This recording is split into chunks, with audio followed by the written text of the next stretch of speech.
What is going on, everybody? This is the Air It Out podcast presented by Inside the Hashes. I'm your host, Juan Pablo Guarin Camargo, and I am joined on a call filled with football experts. I got Avery Collins over here. I got Darren Braxton over there. I got Jerome Jones behind the glass doing his producing work. What's up, guys? What's good, Juan? What's good? How you doing today, man? How y'all doing? It's game day, baby. It's game day. It's game day, gentlemen. You are absolutely correct.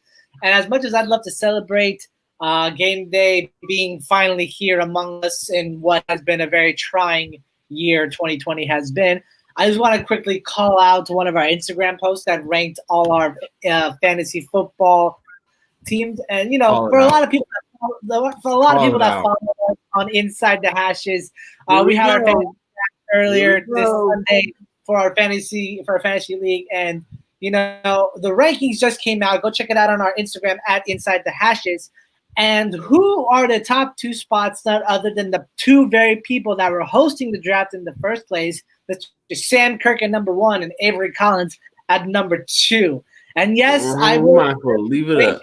I am ranked 3rd and everything, but I'm just trying to sip the tea here in regards to whether or not this may have been some insider trading information going on here. Avery Collins, I accuse you. Address yourself. Man, absolutely not. Not even close. First of all, I was the host, the main host, and I wasn't number 1. So that's right there showed you right there off the bat that it was no insider, yada, yada, yada. Because if it was, I'm the vice president of this company. I could have told anybody, you better rank me number 1. That didn't happen, right? I got ranked number 2. It's simply because I draft better than you guys. I get it. I understand. Here we go. But I'm good at drafting. And Sam, if we're going to be honest, Sam is he's the first and the youngest Inside the Hashes Fantasy Football League champion. So you got to kind of expect every year that he's going to be in the mix of it. So, and he always every year builds a really good squad. That's one thing I will give him, whether he wins or not. Every year he has a very, very solid squad. So for me, you got to think my first year ever doing fantasy was the first year that we did this. And so really it's just about me gaining more learning experience. This is my first time having the 11th spot. Usually I'm at like number 1 or kind of, toward the middle of the pack there. So I got the number 11 spots. And so just kind of through my years of learning, I just, kind of learned how to draft a little better. So that's all it is. My apologies for ducking out, but all I can assume as Avery was just spinning lies while I was gone. That's all I heard, man. That's all I heard. Y'all just mad. Y'all just mad. I get it. Listen here, all I heard was nothing but lies.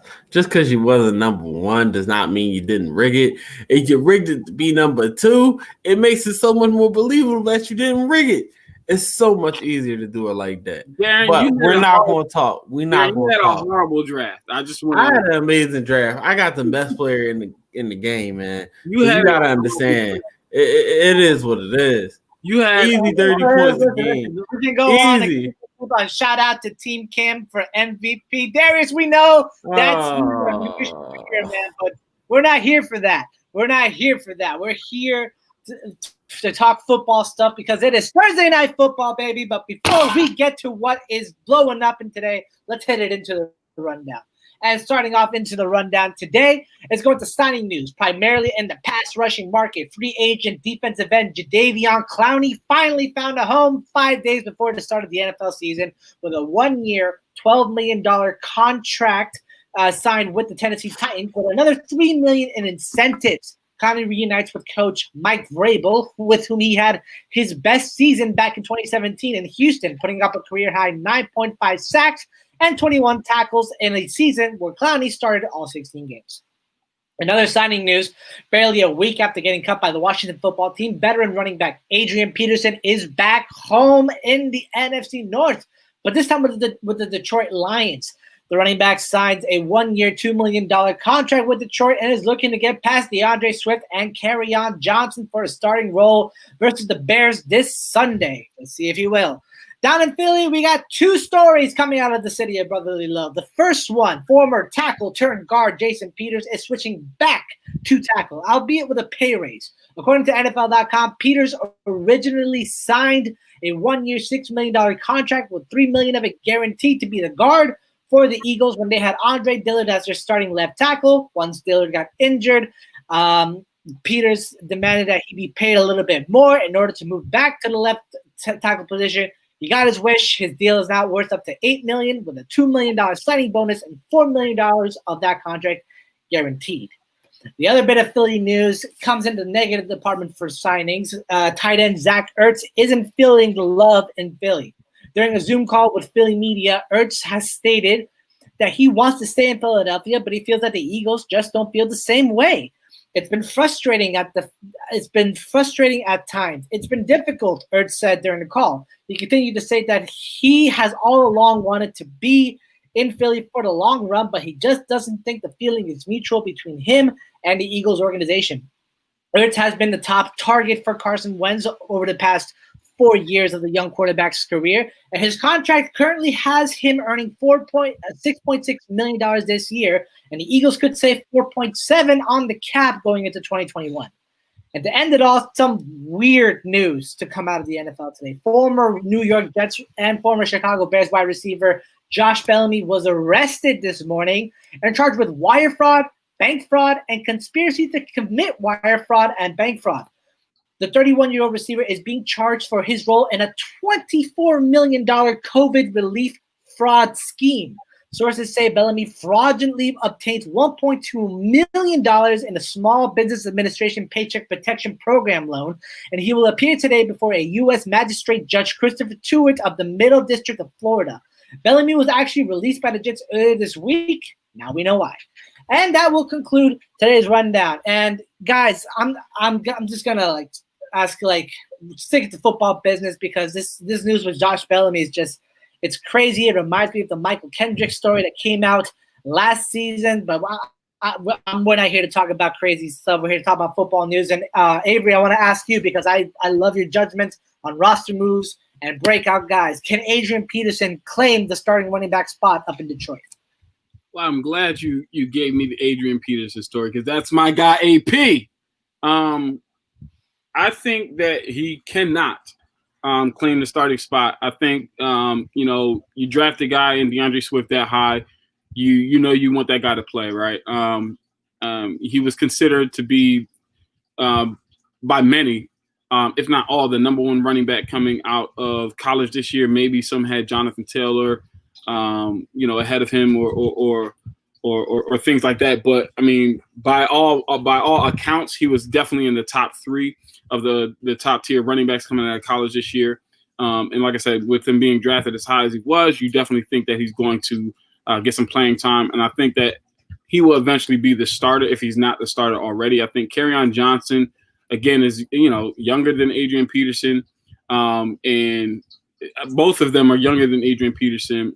So I think it's a situation where, you kind of can get a thunder and lightning situation with those two guys as long as Kerryon Johnson can secure the football. Adrian Peterson, I think, is there more so as the veteran presence to kind of fill out the locker room, number one. Number two, if those guys aren't producing, you do know at the end of the day, Adrian Peterson will come in and get you get you solid yardage if you continue giving the ball. He's one of those guys, who you keep giving him the ball over and over, he gets stronger as the game goes on. So it's a possibility that he gets in there. But I don't see him playing a major role, at least early on. No, Facebook user actually agrees with you, Avery, that AP is only there to be a veteran presence and a leader to guide the young boys going in. Darren, I want to ask you more about the Jadeveon Clowney signing. This man held out for a massive contract, hoping to get paid after his year stint with the Seahawks. And turns out, $12 million with $3 million in incentives. Not too shabby in a 1-year contract, but still quite a disappointment for a pass rusher, or is it? So you have to think first. I think this is a more of a issue and a problem that he calls himself. At the beginning of the offseason, he had options. He had the Browns calling, and it was rumored that they were looking at close to a little over $100 million deal just to match him up with Myles Garrett. But as the offseason progressed, there was more and more things coming out of he wants too much. He wants too much. Are they willing to pay him for it? And a lot of teams were just not going for it. The Titans were always there, and he knew they were always there. But they were never going to be able to give him what he really wants by the time he was finished going through agents. Because in this time frame, in this one offseason, he's also went through 2 different agents. So it might have been miscommunication between them and him, but this is definitely something of his own choosing and causing. I like the signing. It will make the Titans defense a whole lot better, and they were already a sneakily good defense last year. But I think he could have done better.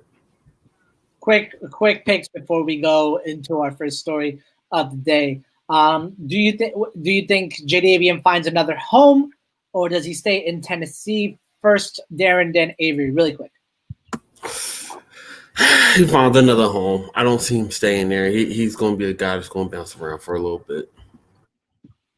Depends on how he plays this year. If he plays well, the Titans would obviously like to sign him. If he doesn't, then he might bounce around. Well, we move on from one pass rusher to another as we go into our first topic of the day. Broncos pass rushing linebacker Von Miller suffers what could possibly be a season-ending injury earlier this week. It was labeled as a freak injury that happened in practice as a serious ankle injury. It happened on the last play of practice. He didn't have to be out there, and it happened.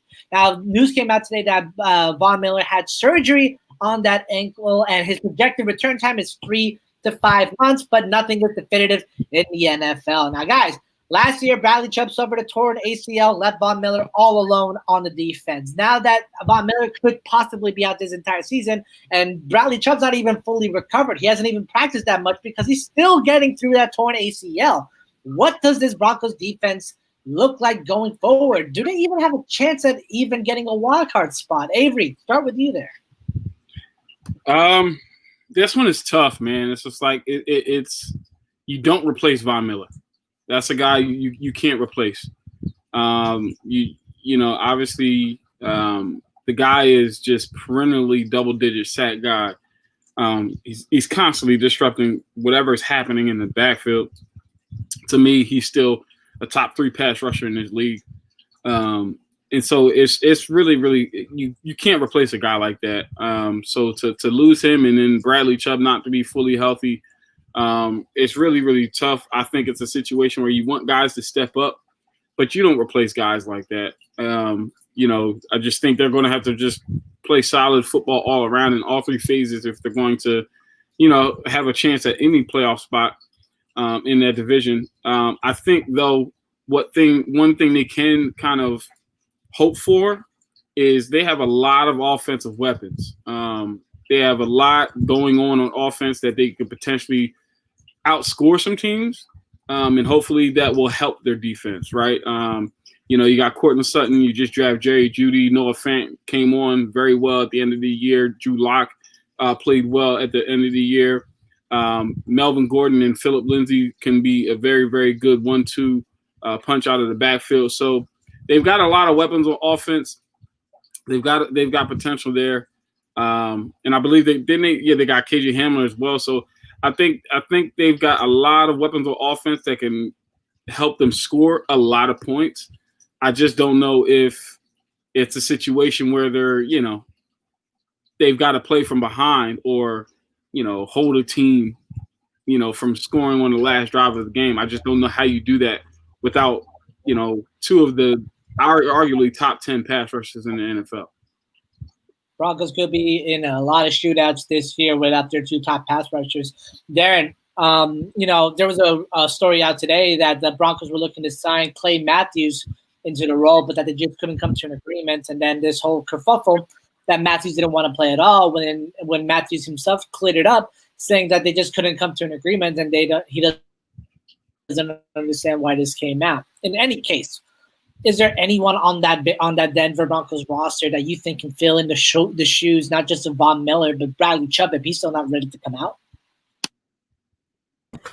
I don't see anyone screaming out that would be able to fill their shoes, but there is a couple guys on that D line that will be able to help pick up some of the slack, but especially not by themselves, especially when it comes to the signing of Jurrell Casey.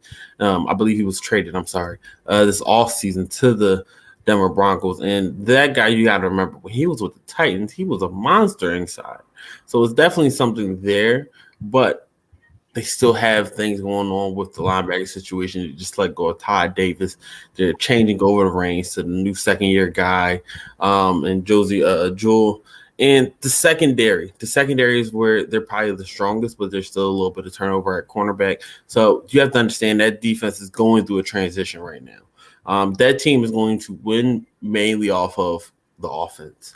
They loaded up on the offense over these last two off seasons, getting their quarterback of the future, hopefully, in Drew Lock. They got Courtland Sutton, Deshaun Hamilton, Jerry Jeudy, Noah Fant. They're loaded at the skill position, especially at running back, getting Melvin Gordon this all season. So they are definitely going to be in the shootouts. Let's just see if that running game with Melvin Gordon and Philip Lindsay can hopefully slow down some of them offenses and let defense get a rest. Avery, real quick.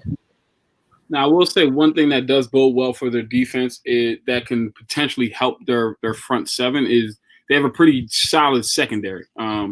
Getting A.J. Boye, Justin Simmons still coming into his own.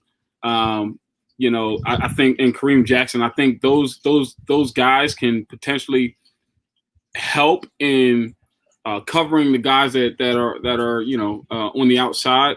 And with that being said, could potentially help them. Help the pass rushers get to the quarterback, maybe give them a second more to get off their get their moves off on the edge, and so it could potentially help. I think, like to Darren's point, Jurrell Casey was an amazing signing, and I think Shelby Harris. Well, those two guys are going to have to play immensely big for them to have any chance again. Defensively to hold teams. Speaking of Jurrell Casey, the Denver Broncos actually faced the Tennessee Titans to start the NFL season off, and now that the Titans are just rejuvenated their pass rushing with Vic Beasley on one side and Jadeveon Clowney on the other, it looks like what the pass rushing mojo is going all the way to the Titans. Guys, what do you think? I kind of agree with that, and I honestly, I'm almost upset that Jadeveon Clowney got signed with the Titans, but at the same time, I'm not. I'm upset in the sense of I feel like it has the potential to make Vic Beasley look a lot better than he truly is. But at the same time, I'm okay with it because one, I'm a fan of Jadeveon Clowney, and it's not that I don't like Vic Beasley. He just didn't play well for us. But at the same time, it could be pulling the veil back on who Vic Beasley truly is. I think that if he can't produce with Jadeveon Clowney on the other side, then you just know he doesn't have it. He's not that guy. He's not what you think who we thought he was.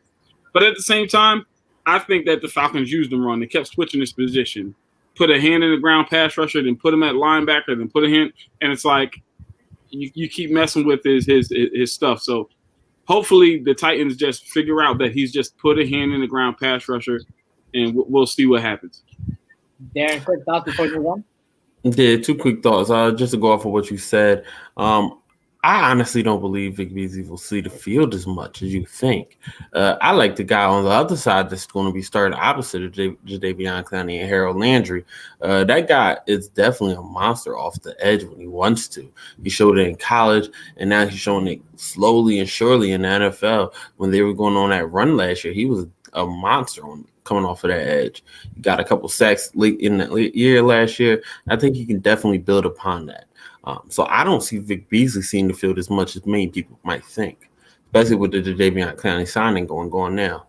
And lastly, just to speak on Von Miller and how important he is to that Broncos defense, since he's been in the league, he's only had 2 seasons where he has less than 10 sacks.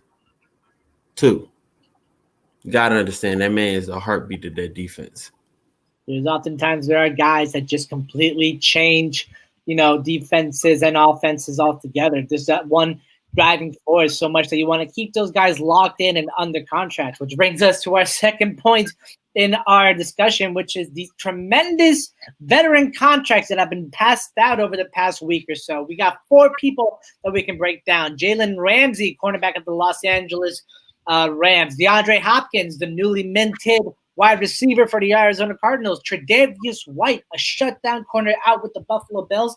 And Deshaun Watson, arguably one of the top 3 QBs in the country of the Houston Texans. Guys, there's a lot of money being passed around here, 4 to 5 year contracts, a lot of big guarantees. So I got to ask, out of the 4 guys I just mentioned, Jalen Ramsey, DeAndre Hopkins, Tre'Davious White, Deshaun Watson, which one do you feel truly deserves that extension and why?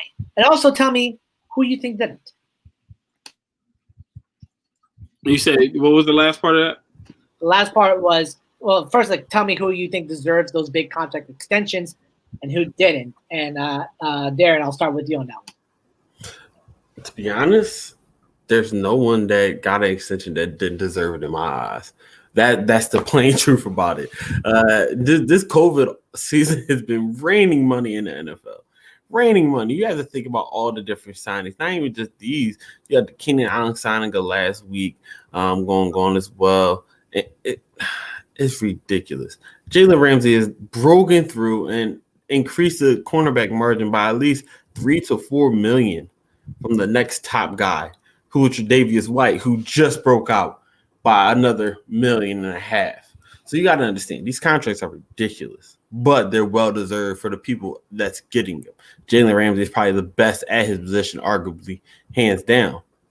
DeAndre Hopkins always been in the top 2, top 3 conversation for the last 5 years almost. And Tre'Davious White, since he's been in the league, he's slowly but surely showing he is the number 1 guy and is now always ranked in the top 3 to top 5 in corners today. So I'm not surprised by any of the contracts. I think they all deserve them. But the most intriguing and the one that stood out the most to me gotta be DeAndre Hopkins. The guy did it by himself, and for 2 years at $27.5 million for a receiver, that blows the doors off of the next closest guy, who was Michael Thomas. And you gotta think that now makes him, when he gets paid, the highest non-paid quarterback of anyone, better than Aaron Donald, better than Khalil Mack. These guys were setting the market. He shattered it. I want to add 2 more names on that list. You already named one, Keenan Allen. The other guy I want to name who signed during Hard Knocks, and we watch it happen, Joey Bosa, the pass rusher down there alongside Melvin Ingram. Avery, it's 1, 2, 3, 4, 6 names that we put out there. Which guy do you feel like was the most deserving of a new contract? I know we said all of them deserve it, but which one really needed it? That's tough. I obviously agree that everyone on the list deserves it.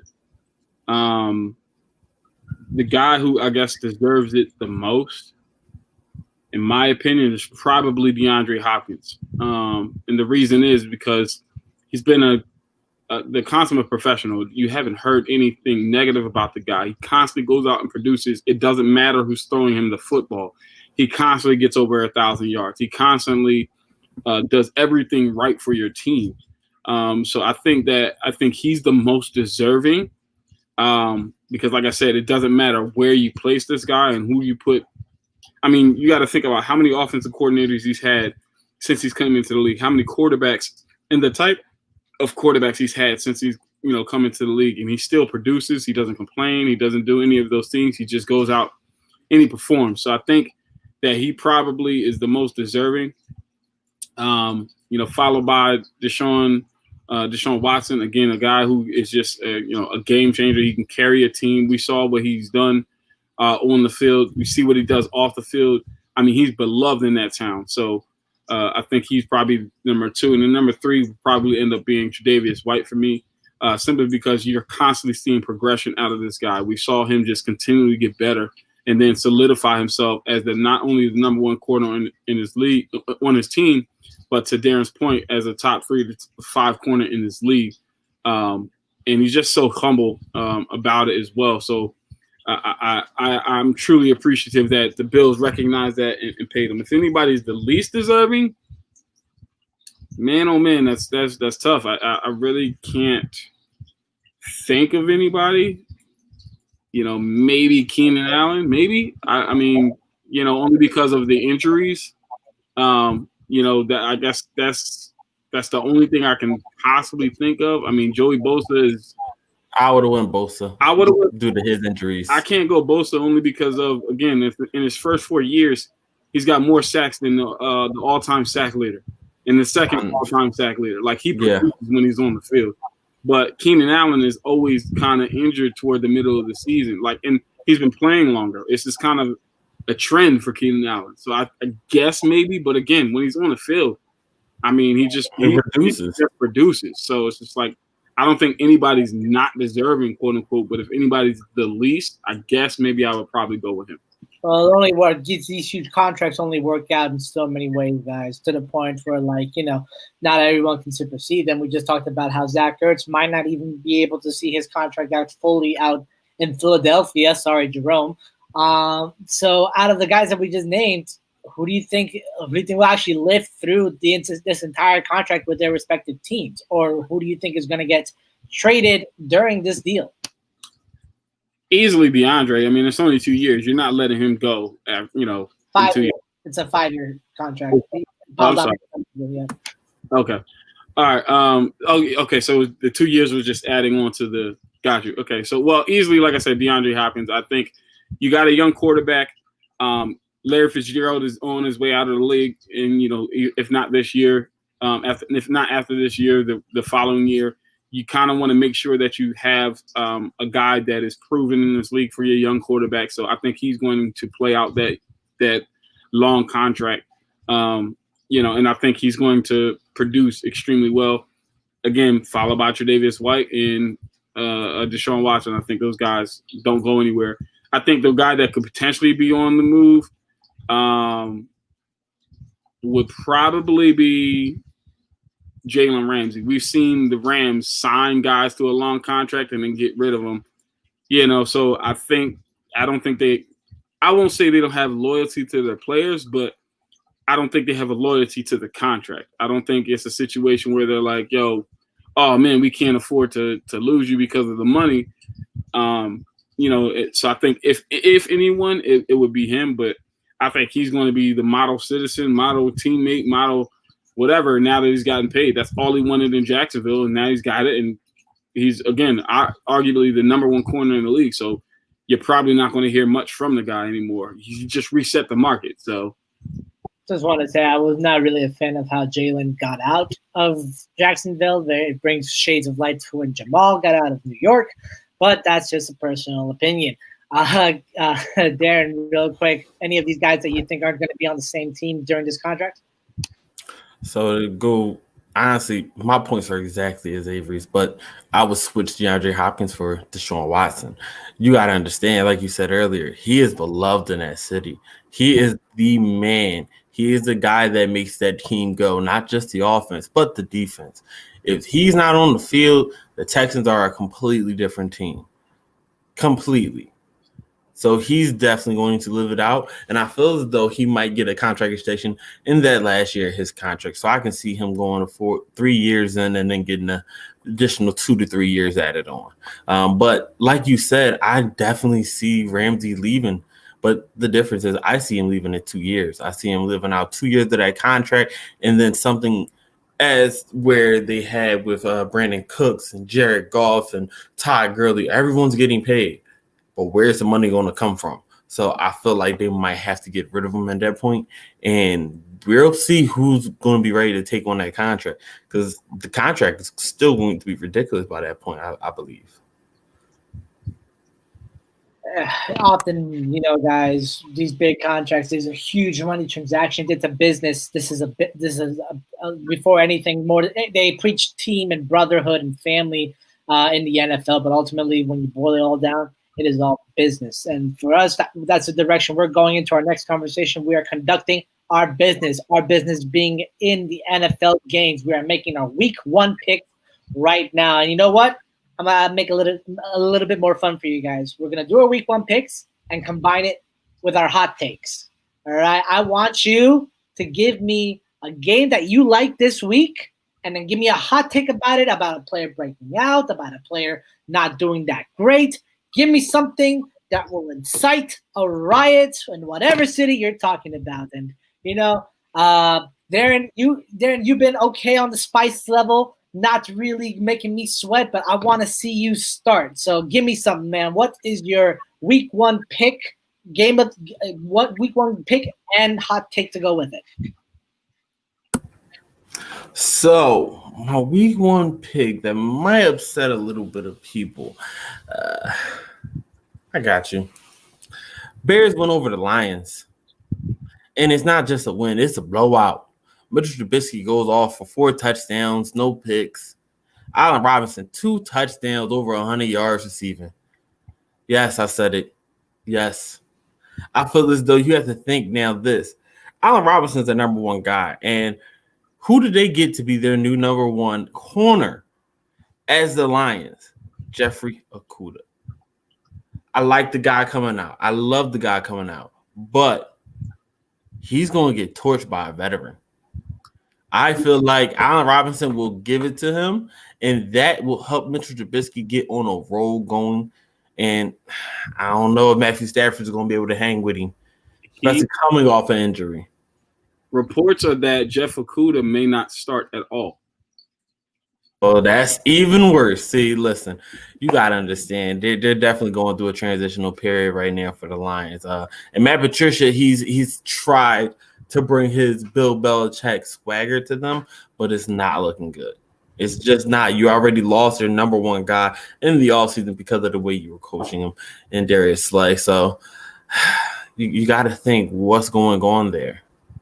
Darius is our Facebook user, by the way, and he's first of all called me a Patriots hater, which I am. And his hot take is that the Ravens lose by 21 to the Browns, and Odell has 3 touchdowns. Now, guys, get out of here, sir. Darren, real quick, respond.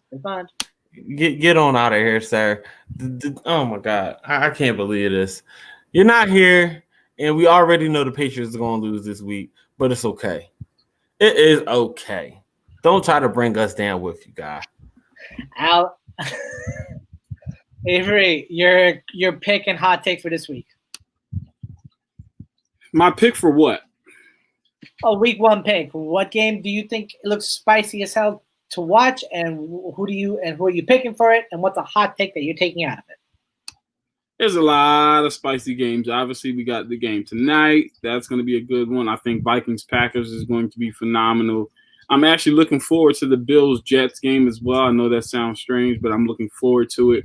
But I think for me, the game to watch outside of the Buccaneers and Saints, which I think the Saints are going to blow out the Buccaneers and welcome to the division. I think for me, it's going to be the Cardinals and 49ers. I think the Cardinals put the stomp and beat down on the 49ers. I think they get real gritty and real rough and rowdy with the 49ers. I don't think the 49ers are going to be in this game at all. I think, with their defense, they have a chance, but their offense still, I have so many question marks. I think the Cardinals are going to throw the ball all over the field and get busy on the 49ers. I have the score being somewhere like 38-3. I think it's going to be a total massacre. And I believe DeAndre Hopkins is welcome to the Cardinals with 10 catches, 130 plus yards, and 2 touchdowns. And which one of all that was your hot take that you want to submit? The fact that they're going to stomp them. Like the fact that they're going to stomp the 49ers. The 49ers are not going to be in this game from start to finish. It's going to be all Arizona the entire time. Well, good, not great. It's not enough to get me begging for milk, but I'll take it. Darren really leading the charge on there. I'm actually going to pick tonight's game, and 2 reasons why. Because for one, it is a battle between MVP candidates between Deshaun Watson and Patrick Mahomes, who's coming off a Super Bowl win. It is exciting to see two great game day coaches really showing their skill sets, and Andy Reid against Bill O'Brien. Two teams with pretty high octane offenses just on their quarterback play alone. And I also want to do it because for a lot of guys here inside the hashes that know me, come on, man. That's two people that said that my hot take was fire. You want to think you might be hating a little bit. I'm not hating because it didn't blow me out of the water, but people have different expectations than I do, man. I get it. You're still mad about the whole fantasy thing. I get it. It's all not really. But no, let me get back. So, like, a lot of people that know me know that I do these things called jersey picks, from which I wear the jersey of the team I think is going to win the primetime game of the day. And so my pick for tonight's game is the Kansas City Chiefs. Obviously, the 9-point favorite. Patrick Mahomes coming off an MVP caliber season, weapons galore. That Houston defense is not something that I trust in the absolute. J.J. Watt being the only star contributor I can think of outside of a guy that Inside the Hash has actually interviewed, which is cornerback Lonnie Johnson Jr. out in the secondary, coming in as a second-year guy who had a pretty good productive year in 2019, blocked the punt that the Texans scored a touchdown in the divisional round against the Chiefs in the 2019 NFL playoffs. That's decent. That's decent. I'm gonna give you another hot take. The Texans repay the Chiefs and put up a 50 spot. Ooh, okay. So are you saying that the Texans are gonna win tonight? Yeah. Oh. Got the Texans. All right. We'll lock that in. We're gonna lock that in. All right. And you know what? I didn't even give a hot take for all of this. And you know what? I'm going to claim my hot take right now. And it's not just because I drafted this guy in my last fantasy pick draft last night. But I'm going to say that Chiefs running back Clyde Edwards-Helaire puts up 100 yards tonight in both the rushing and passing game. I'm calling 125 yards rushing on the ground and 110 receiving, because Andy Reid knows how to use his weapons, and it's about time that the running backs started getting more love, especially in a Patrick Mahomes-led defense. Oh, and 3 touchdowns total, 2 in rushing, 1 receiving. That's pretty. I'd say that's kind of spicy. That's kind of spicy, but at the same time, it kind of goes against. I would say it's between mild and spicy, so it's not like super, knock your socks off, but it's not one where it's like you're just eating like you don't feel the spice. Only reason I say this because you did point out that the Texans defense you're not a believer in, so it's a potential that would happen if that's So, but that's good. I don't see the rushing yards, maybe the receiving yards, but I definitely don't see 100 rushing yards. Okay. So then, in that case, we can do another round of hot takes real quickly. We have 6 minutes before. I got you. I'm going to go to Darren first and Avery, and I'll deliver the final blow. I got you with one really, really fast here. Al Davis's spirit is definitely within that Raiders building right now. You got to think about all the speed that they have out there. They're going to blow the doors off the Panthers at the Panthers home game this week, and they're going to win by 21. Easy. Henry Ruggs shows his speed, 150 yards, receiving 2 touchdowns. Easy. Derek Carr, 5 touchdown passes, no interceptions. And Darren Waller shows up as the big tight end we all think he'd be. 10 catches, 100 yards, and a touchdown. Easy. Okay. Pretty good. All right. Avery, what'd you got? That's for you, Mike. Let's see here. Yeah. I'm going to be a homer. Julio goes over 200 yards receiving first game. Ooh. No respect for Shaquille Griffin. Like that's the Seattle Seahawks? Yes, sir. Okay. 200 yards receiving first game. Break it down for me, because that Seattle secondary is no joke. It's still pretty good. Shaquille Griffin out in the corner, Jamal Adams patrolling the secondary, like Quandre Diggs. What makes you think that they're going to be able to tear that apart? 2 things. Number 1, Jamal Adams plays in the box, right? So he's not going to be out there covering guys deep. He doesn't have a lot of picks in his career. He's not that guy who is going to, run on the back end of the defense. He plays in the box and different things like that. So that's number 1. Number 2, Todd Gurley is now on this team. Because Todd Gurley is on this team, you're going to see what's going to happen, right? If you load the box, it opens up the field for Julio Jones and Calvin Ridley. And because we have Hayden Hurst as well, you can't just double one guy. You can double him if you want to, and one of those other guys is going to get off. So I think you're going to see a lot more bracket coverage, zone coverage, and Julio is going to eat in zone coverage. So those are the reasons that I think that Julio is going to snap, and I don't think they have anybody on their team that can guard him one-on-one. Listen, if they didn't have Calvin Ridley, if they didn't have Todd Gurley, if they didn't have Hayden Hurst, Julio still is going to cook that secondary. Julio was cooking that secondary for over 100 yards a game when they were the Legion of Boom. So, you got to expect that he's still going to continue to do what he got to do. All right, Avery, I'll take that. I'll put it at medium. Mainly because, I don't believe it's going to happen. I believe Julio will rack up 100 yards, but no more than that. Maybe 120 if it's a good day. But only because Matt Ryan just has so many other weapons to distribute the ball to. Todd Gurley is now a good, viable passing option. Hayden, tight end to complement on those checkdowns, and Calvin Ridley just being just a great speed option on the border. Here you go. He extends his 250-yard record. Ooh. He has the most 250-yard games as a receiver. He extends that record. Okay. All right. Then it just got a little hotter in here. It's not just because I'm wearing two shirts in a hot room. My hot take is gonna upset a certain producer in this place, and I'm gonna say that the Washington football team is gonna upset the Eagles in the season and their season opener down in Washington. And I'm gonna say how. I'm even gonna explain how.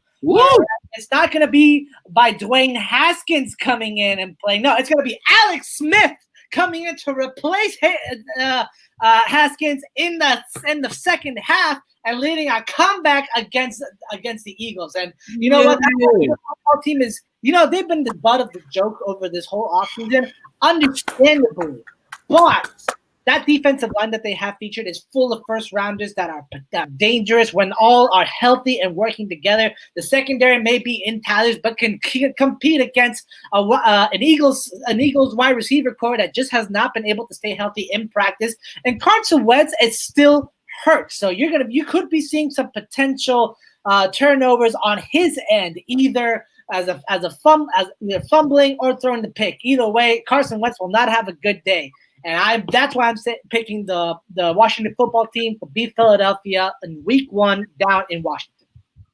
That's a hot take. I can't give you the receivers thing because Carson wins with whoever is out there at receiver. We saw that last year, but everything else kind of spot on. Hey man, that's pretty spicy. Thank you. That's pretty spicy. I'll give you that one. If our producer, I'm all down for it. Down goes the Eagles as Jerome just speaks his blasphemy into the air. Well, it also helps to know, because I believe in the story of Alex Smith. It's one of my favorite stories in the entire NFL. And if he was able to do this Week 1 with a struggling Dwayne Haskins, and I don't want Dwayne Haskins to struggle. I think that he was put in a bad situation and that he needs to try to build himself up, but he will struggle against a pretty decent Eagles defense. So then in comes Alex Smith and leads the comeback against the Eagles for the win. That's good, man. Listen, I ain't gonna lie, man. There's only one storyline that would make me happy that the Falcons don't win the Super Bowl. There's only one, and that's because Alex Smith on it. That's the only storyline that I would accept, man, because his tenacity and his desire and determination to get back and his focus and dedication, man, it's just it's really inspiring, man. If you're not inspired by that story, I don't know what else will do it for you, man. So kudos to you. Quickly The before surprise comeback of Teddy Bridgewater to the Super Bowl. That would be the only one that gets me. Trash. Quickly before we end things tonight, I just want to go around the just for lack of a better word, around the horn. I want to ask you guys your quick picks for tonight's game. I already showed mine. I got Kansas City winning for tonight. Avery, real quick.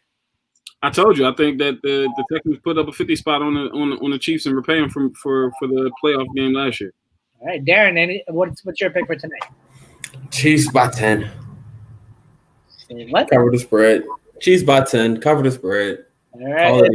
Darius, if you're still on, comment your take. Jerome, if you want to do the same thing, go ahead. But with that being said, that concludes the end of today's Air It Out podcast. Guys, thank you so much for watching. Great to have football back in our lives, especially tonight. So I want to, before we go, I want to real quick just ask everyone to go ahead and check out our YouTube channel, Inside the Hashes, and just subscribe and to watch all our great content, including this podcast right here, in case you want to repeat. You can also find us on our website, InsideTheHashes.com. And then on our social media, you can find us on Facebook. We are Inside the Hashes, the football group. On Instagram, we are at Inside the Hashes. And on Twitter, we are at Inside Hashes.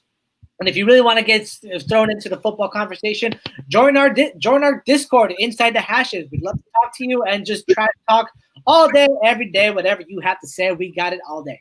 And, with that being said, I'm Juan Pablo Guarani Camargo, speaking for Avery Collins and Darren Braxton, Jerome Jones, from remote Darius Riddick. We'll see you next time. Big trust. Whoa.